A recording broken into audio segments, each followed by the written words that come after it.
प्यारे दोस्तों, सादर अभिवादन। मैं हूं महेश कुमार वैद्य और आप देख रहे हैं एनजेपी हरियाणा। दोस्तों, आप अपनी स्क्रीन पर आरती सिंह राव के दौरे की तस्वीरें देखते रहिए और मेरी बात सुनते रहिए। आज 5 अप्रैल को जो कुछ हुआ वह अप्रत्याशित था। अप्रत्याशित सबसे अधिक कहां पर प्रकट हुआ? सुनील मूसेपुर के रेवाड़ी स्थित आवास पर। अवसर था शाम के समय चाय पार्टी का, लेकिन मूसेपुर मंच पर खड़े हुए तो एक एक करके तिनके की तरह विरोधियों की बातों को हवा में उड़ा दिया। सबसे ज्यादा निशाने पर रहे राव नरबीर सिंह, जिन्होंने पिछले दिनों नायब सिंह सैनी को गुरुग्राम से चुनाव लड़ने का न्योता दिया था। सीधे शब्दों में कह दिया, क्या अहिरवाल के लोग, इतने हजार की आबादी, कोई मुख्यमंत्री पैदा करने लायक नहीं है क्या? यानी सीधे सीधे राव नरबीर सिंह को कटघरे में खड़ा कर दिया और सीधे सीधे कह दिया कि ये अहिरवाल नेतृत्व देगा, आज नहीं कल देगा।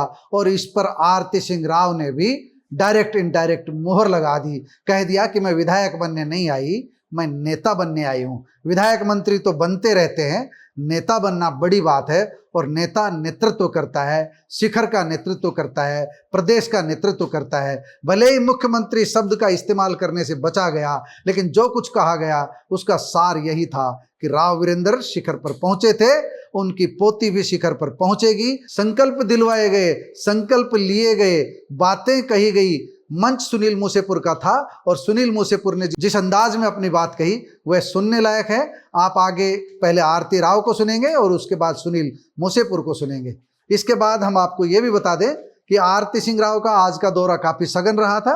5 अप्रैल को आरती सिंह राव सबसे पहले बावल विधानसभा क्षेत्र के गांव भांडोर पहुंची थी। अमर शहीद कैलाश चंद की मूर्ति का अनावरण किया। इसके बाद पहुंची सीधे कुंड में।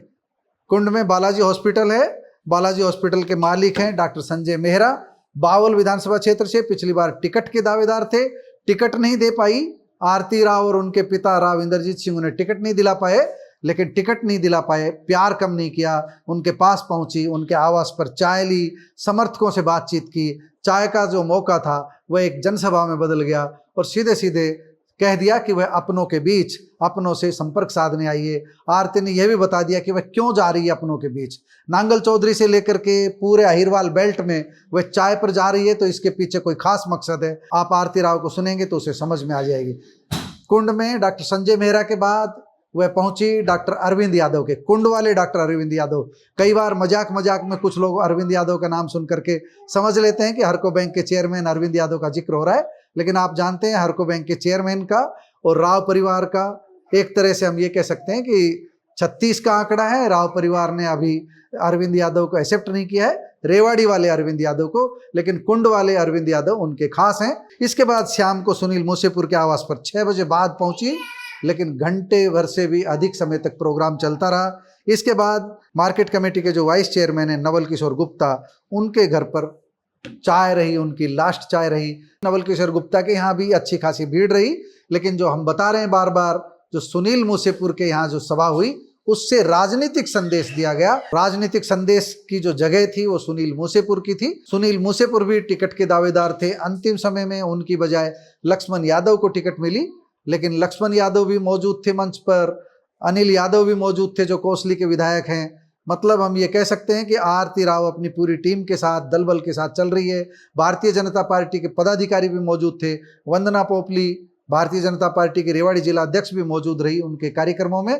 और हम ये कह सकते हैं कि आरती राव का आज का दौरा निश्चित रूप से कोई बड़ा संदेश देने वाला रहा। और आरती राव ने सीधे सधे शब्दों में कह दिया, आज चीफ मिनिस्टर की दावेदारी नहीं है तो कोई बात नहीं, भविष्य उनका है और भविष्य उनके कार्यकर्ताओं का है। और कार्यकर्ताओं की एकजुटता के लिए ही वह ये चाय पार्टी कर रही है, वह ये दौरा कर रही है। आप सुनेंगे सब कुछ समझ में आ जाएगा, हमें अधिक कुछ कहने की जरूरत नहीं पड़ेगी। दोस्तों, आइए सुनते हैं पहले आरती सिंह राव को और इसके बाद सुनील मूसेपुर को, और आप खुद अंदाज लगा लीजिए क्या कुछ कहा। आज मैं सुबह पूरा बावल में बिता के आई हूँ और शाम आज रविवार है। सुनील जी ने न्योता दिया कि रेवाड़ी आना है, मेरे घर आना है चाय पे। मैंने कहा हाँ चाय पीने आऊंगी, मगर आपने इतना बड़ा और इतना शानदार प्रोग्राम किया सुनील जी, बहुत बहुत धन्यवाद। आपने पूरे रेवाड़ी को आज के दिन यहाँ पे बुलाया है, आपका बहुत बहुत शुक्रिया। विधायक बनने के बाद मैंने 2-4-6 ट्राई किए हैं रेवाड़ी में, मगर इतने बड़ा जन समुदाय मैंने कहीं और नहीं देखा। तो आज के दिन ये अपॉर्चुनिटी लेना चाहती हूँ मैं आप सभी के बीच आके कि आपने इतने सालों से मेरा साथ किया है, आगे भी दीजिए। और मैं मानती हूँ कि रेवाड़ी वालों ने मुझे पूरी तरह अपना लिया। और पिछली बार के इलेक्शन के दौरान तो मैं बहुत आई थी रेवाड़ी। इस इलेक्शन में मैं खुद लड़ रही थी, तो लक्ष्मण सिंह जी में आ नहीं पाए, मगर ये जरूर बात है कि आप सभी का प्यार और आशीर्वाद मेरे साथ रहा है, इसके लिए आपका सभी का हाथ जोड़ के बहुत बहुत धन्यवाद। मैं आई हूँ आज के दिन आप सभी का इसलिए भी धन्यवाद करने कि 2024 एक बहुत ही बड़ा साल था। 24 में दोनों इलेक्शन हुए थे, पहला सेंटर के लोकसभा के इलेक्शन हुए। उस समय में आप सभी के बीच आई थी, आप सभी से आपका कीमती वोट मांगने आए थे, और आपने मेरे को बिल्कुल नाराज नहीं किया। आपने मेरी झोली वोटों से भर दी, और माननीय प्रधानमंत्री जी तीसरी बार भारतीय जनता पार्टी की सरकार लेके आए, और आपने 5 बार लगातार राव इंद्रजीत सिंह जी को चुना और 6 बार विधायक बनाया, 6 बार सांसद बनाया। उसके लिए आप सभी का बहुत बहुत धन्यवाद। उसके बाद 24 में नवंबर में विधानसभा के इलेक्शन हो रहे, और बहुत चर्चा हुई थी कि आज इलेक्शन कहाँ से लड़ेगी, रेवाड़ी से लड़ेगी, कोसली से लड़ेगी। लक्ष्मण सिंह जी आपकी टिकट पे मेरी नजर नहीं लग रहा है, रेवाड़ी से लड़ेगी, कोसली से लड़ेगी या तेली से लड़ेगी।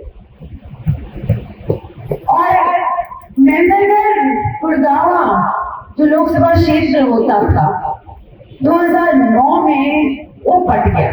आप सभी जानते हैं परिसीमन के बाद मेंदरगढ़ भिवानी के साथ जुड़ गया, और गुड़गावा मेवात के साथ और रेवाड़ी उसमें जुड़ गया। मेंदरगढ़ वालों की भी बहुत मंशा थी कि कोई हमारा नेतृत्व करे, और ऐसा नेतृत्व करे जो बिना अपनी बारे में सोचे, बस लोगों के लिए निस्वार्थ काम कर सके।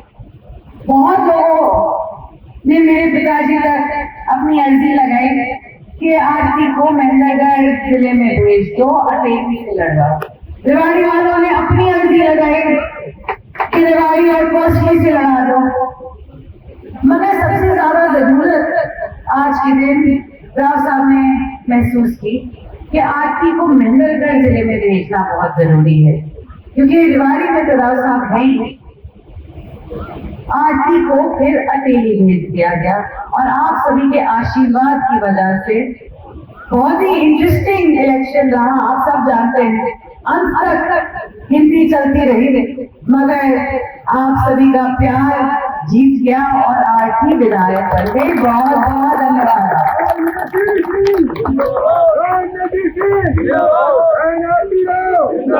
अब बात आती है कि सब बोलते हैं कि आरती क्या करना चाहती है, इतनी चाय क्यों करती है, चाय तो पीती नहीं, कॉफी पीती है, चाय पे चर्चा इतनी क्यों करते हैं? क्यों? इसलिए करते हैं ताकि वो अपने लोगों को संगठित रख सके। बहुत जरूरी है, और ये बहुत सारी बातें मेरे बारे में इलेक्शन के दौरान फैलाई गई कि आरती दिल्ली में बैठ जाएगी। आरती को काम करना आता है क्या? आरती को तो हिंदी भी बोलनी नहीं आती। सच बात है, और आप लोग तो मुझे पहचानते हैं, मगर मेंदरगढ़ में लोग पहचानते ही नहीं थे। वो बोलते पता नहीं कहां से आई छोरी, अंग्रेजी बोले, वो दिल्ली में बैठ गए, हम किस कहां जाएंगे?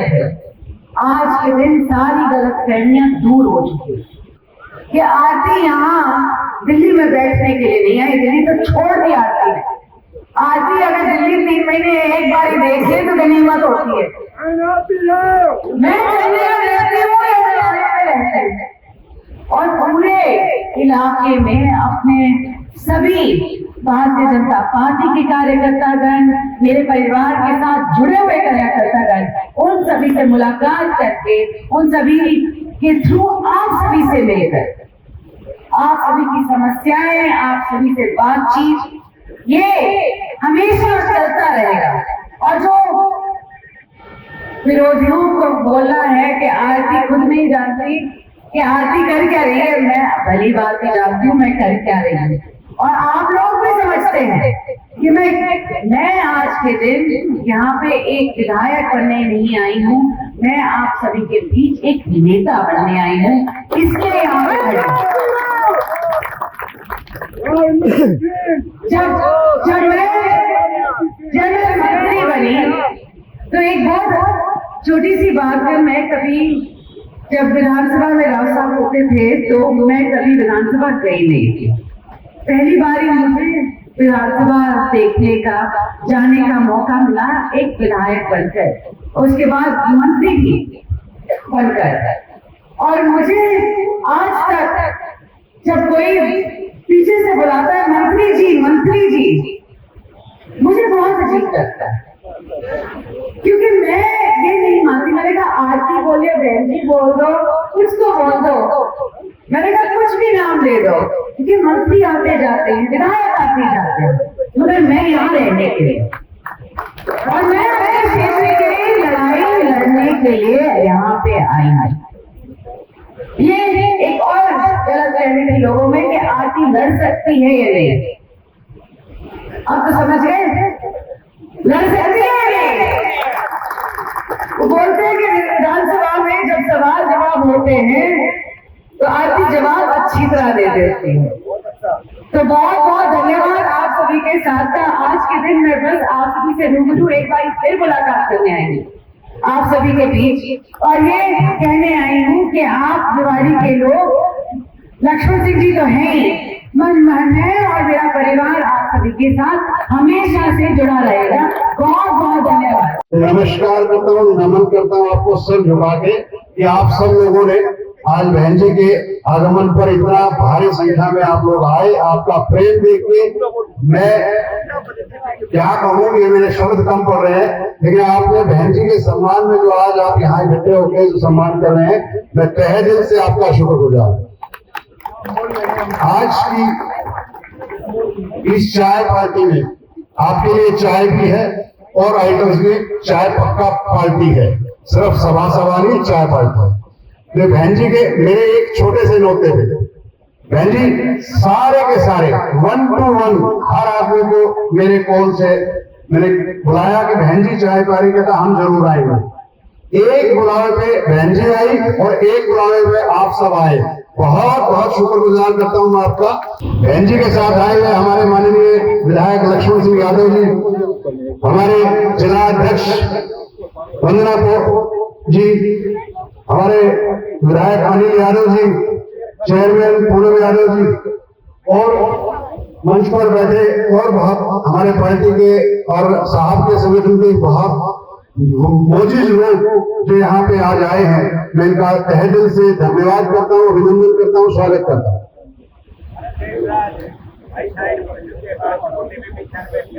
मेरा कहना वैसे तो दीपक दिखाने वाला होगा, लेकिन 2012-13 से जब से बहन जी ने हम मुलाकात हुई, बहन जी ने काम शुरू किया, तब से हमारी एक ही सोच रही कि इस इलाके को आने वाले भविष्य का नेता मिले। आजकल कई सभाओं में पीछे मैंने सुना था, एक बार पहले भी कहते आए हैं लोग कि इस इलाके को नेतृत्व की कमी महसूस होती थी। राव साहब के बाद किसकी तरफ देखें हम? तो ये मेरे जैसे साथी, मैं कोई राजनीति करने नहीं आया, ना एमएलए बनने आया, ना एमपी बनने आया, ना मैं कोई चपरासी बनने आया। मैं तो सिर्फ ये सोच के आया था इस अहीरवाल को किसी नेता की जरूरत है। जब राव साहब हुड्डा साहब से खिलाफ होकर चले तो मेरी समझ में आई, ये आदमी है जो इस इलाके का नाम और इस इलाके की हिमायत कर सकता है, इसी आदमी के साथ लगना चाहिए। यही आदमी है जो इस इलाके की आन बान शान को बचा सकता है, क्योंकि पिछले बहुत से सालों से, 50 साल से आजादी हमने पहले ली थी, 75 साल हो गए, 50 पहले हो गए, 50 साल से हमेशा राज उन लोगों को कहा गया जिन्होंने लूटा ही लूटा हमें। पहली बार एक किरण दिखी थी हमें 2014 में, एक राव इंद्रजीत सिंह एक करवट लेके आए थे कि अब की बार इस इलाके की लड़ाई लड़नी है। और मैं समझता हूं आप सबका प्यार, आप सब लोगों ने जो सम्मान दिया राव साहब को 2013 से 14 में, जैसे उनकी एक आवाज थे, आप सब, मैं इस चीज का उदाहरण है, आप तो यहाँ सब आए हैं इस चीज का उदाहरण है कि एक छोटी सी राव साहब की आवाज पे कि राव साहब की लाडली आज हमारे बिचारी आप सब पहुंच गए। ऐसे ही 2013 से जब से ये आंदोलन शुरू किया साहब ने, आप पूरे हरियाणा, दक्षिण हरियाणा के लोग एक साथ एकजुट होके राव साहब का कंधा मजबूत करने के लगे और उसका रिजल्ट आया कि 2014 में हमने भाजपा सरकार बनाई। ये दक्षिण हरियाणा की ताकत थी, राव इंद्रजीत सिंह की ताकत थी, जो एक मुश्त लगे और एक तरफ सरकार को बना के ले गए। भले ही कोई बने, चीफ मिनिस्टर बनाना हाईकमांड का काम है, वो मायने नहीं रखता, लेकिन हमारे नेता को हमारा वजूद जो था वो हमारा दिखाया कि हाँ हम लेके आए अपना सदस्य। यही 2019 में किया आप सबने और 24 में भी उसी की ताकत से, इसी एकजुटता से हमें अगले 20-30 साल तक इस अहिरवाल की नेता के रूप में अगर किसी को मानना है तो मैं आज एक घोषणा करता हूं अपने मंच से, अपनी जिंदगी के और आप सबकी गवाही से कि बहन आरती राव हमारे इलाके की नेता होगी। बहुत लोग दिल्ली गुड़गांव में बैठते कह रहे हैं अकोला आ जाओ, हम आ जाओ, फलाना ना बुला लो, उन्हें टिकट ले लो, उन्हें चुनाव ले लो। यहाँ पैदा होने बच्चे बंद नहीं है, उनको कहना चाहता हूं मैं बहुत सीधी सीधी लफ्जों में, अभी इस अहिरवाल की जनता में बहुत नेता ऐसे हैं जो आएंगे, एमएलए बनेंगे और नेता सीएम भी बनेंगे। हमने बाहर से लाने की जरूरत नहीं पड़ेगी। ये सारे जितने बैठे राव सिंह सिपाही सारे के सारे एमएलए के लायक है, सीएम बनाने के लायक है। तो किसी ने गलत फहमी हो तो अपनी निकाल देना भाई। ये आज की आवाज, बहन जी हम आपको ताकत देना चाहते हैं, एमएलए एमपी नहीं बनना चाहते, एमएलए तो भाई साहब बैठे बना लो इन्हें, लेकिन हम आपको चंडीगढ़ का शीर्ष और हरियाणा का पूरा नेतृत्व देखना चाहते हैं। आज तो 10 साल बाद तो 5 साल बाद तो इस संघर्ष में ये सारे साथी आपके साथ खड़े रहेंगे और आने वाला टाइम देखो एकजुट रहोगे तो कामयाब होगे,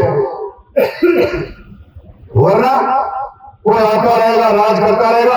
आज तक हमें 75 साल हो गए, बहन जी हमें बहुत मिला है, हमारा इलाका लुटता आया है 75 साल से। हमारे नेता यहाँ कुछ ऐसे भी हुए जो आए, ठगे और चले गए, वो कोई सी पार्टी में होंगे, कोई भी आया ठगी थोड़ी करके हमारे लोगों को ठगने का काम किया। एक इस धरती पे, एक अहिरवाल की धरती पे नेता ऐसा है जिसकी बारे में ये कह सकते इस आदमी ने हमें कम से कम ठगा तो नहीं, जो कुछ किया, कम किया, ज्यादा किया, जो कुछ कर पाए हुआ, लेकिन ठगाई में तो नहीं आए। तो इस भ्रष्टाचार के खिलाफ मैं आपसे कहना चाहूंगा कि बहुत बुरा हाल है, हमारा इलाके का बहुत बुरा हाल है। सरकारें आप चला रहे हैं, आप ऐसी दिशा दीजिए कि निवाड़ी का समय और इस अहिरवाल का समय आने वाले टाइम में आपको याद करे और आपको हमेशा से, जैसे आज पलकों पे बैठाए रखा है, हमेशा आपको पलकों पे बैठाए रखे। आने वाला टाइम आपकी तरफ देख रहा है, ये सारे लोग, इनकी एक ही मंशा है, किसी की कोई मंशा नहीं, सबकी एक मंशा, हमारे नेता, एकमात्र नेता अहिरवाल की नेत्री ऐसी बने कि आने वाला टाइम इनके पीछे दुनिया देखे। और कहने का और भी बहुत सी बातें हैं, लेकिन बहुत ज्यादा लंबा भाषण ना देते हुए मैं उन महाशयों को जरूर कहना चाहूंगा, कुछ हमारे शहर के भी है, कुछ परले शहर के भी, कुछ परले शहर के भी है। अगर इनकी माओ ने हो सकता है बालक पैदा करने बंद कर दिया, अहिरवाल की माओ ने बच्चे पैदा करने बंद नहीं करे हैं। मुख्यमंत्री बनेगा तो यही से बनेगा, बाहर से लाके नहीं बनाएंगे। हिंदी में समझ लेना और बाकी नहीं समझ लेना, आप सारे लोग समझा देना उनको। बहन जी जब मैं राव साहब से मिला पहली बार, मतलब वैसे तो मिलते थे लेकिन पहली बार राजनीतिक बात हुई तो राव साहब कहने लगे हाँ नौजवान राजनीतिक इच्छा है। मैंने कहा जी ये इच्छा तो नहीं है। तो बोले फिर? मैंने कहा जी एक इच्छा है कि जो मिशन आपने शुरू किया है, चौधर की लड़ाई अहिरवाल में जाएंगे, इस लड़ाई में मैं आपके साथ तन मन धन सब तरह से साथ हूं आपके। इस लड़ाई को जीत रहा हूं, मैं आपकी ऋण की हड्डी बनने को तैयार हूं और जहां जाओगे जैसे जोतोगे मैं जोतूंगा। और वो समय था और आज का समय है, जैसा जैसा साहब का हम कर पाए, कोशिश कर पाए सब लोग मिलके। ये सब लोग आपके लोग हैं, मेरा तो इनमें एक भी नहीं है। 2019 में मुझे आपने टिकट दी, मेरी वोट आई 43,000, उस 43,000 में से मेरी तो 2 ही वोट थी, बाकी सारी आपकी वोट थी। इस भले मन से कह रहा हूँ, इसे गलत फहमी और बेशक निकाल देना, मेरी 2 वोट थी। और मेरी घराली की भी थी, वो तो हम लक्ष्मण जी के डाल गए थे वो हम लक्ष्मण जी के मुँह से डाल गए थे, लेकिन मेरी 2 वोट थी। आपने जब डाली तो मैं 5 वोट पिछली बार आपके डाली। अरे मैं अभी नहीं कह रहा, मैं 2019 की कह रहा हूँ प्रधान जी, मैं भी 19 की कह रहा हूँ। जो 43,000 वोटें मिली वो आपकी वोट है, आपकी वोट है। ये आपके कहने से आए, आपके कहने से उन्होंने मेरे साथ दिया, और आपके कहने से सम्मान में यहाँ आए हूँ, और आपके कहने से उन्होंने वोट दिए। ये चाहते हैं कि आने वाला समय अहिरवाल का एक ही नेता कहलाए। ये जितने बना रखे ना, इनकी दुकानें बंद करके आप इस अहिरवाल की नेतृत्व बने खड़े और आगे बढ़ाए इस अहिरवाल को। जनता आपकी तरफ देख रही है। इन्हीं शब्दों के साथ मैं धन्यवाद करता हूं, आप सब यहाँ आए, आपका बहुत बहुत शुक्रिया। दोस्तों, आप दोनों की बात सुनकर समझ गए होंगे कि निशाना किधर है। चंडीगढ़ की कुर्सी पर लोग आरती सिंह राव को देखना चाहते हैं। सुनील मूसेपुर ने जो कुछ कहा और भीड़ ने ताली बजा करके उस बात पर मुहर लगाई, उसका सार यही है। लेकिन ये जो रास्ता तय करना है, ये नायब सिंह सैनी से टकराव करके नहीं, किसी दूसरे का रास्ता काट के नहीं, बल्कि अपनी लकीर लंबी खींच करके तय करना है। ये एक तरह से सार था, ये एक तरह से संकल्प था। और दूसरा संकल्प ये था कि जो अहिरवाल की जो विरासत है, जिस राजनीतिक विरासत को लेकर के जंग जारी है, उस राजनीतिक विरासत में पिता की, दादा की जो राजनीतिक विरासत है, उसमें आरती सिंह राव किसी को सेंध लगाने नहीं देगी। राव नरवीर सिंह हो चाहे कोई भी हो, उनका प्रयास होगा सेंध लगाने नहीं दी जाएगी। अब ये भविष्य बताएगा कि आरती सिंह राव का रास्ता रोकने के लिए नरवीर सिंह जैसे नेता आगे आ पाएंगे, या आरती सिंह राव अपने दादा और पिता की तरह अहिरवाल के एक छत्र नेता बनेगी। समय इसका जवाब देगा। दोस्तों, आपको हमारी रिपोर्ट कैसी लगी कमेंट बॉक्स में जाकर बताइएगा जरूर। नमस्कार, धन्यवाद।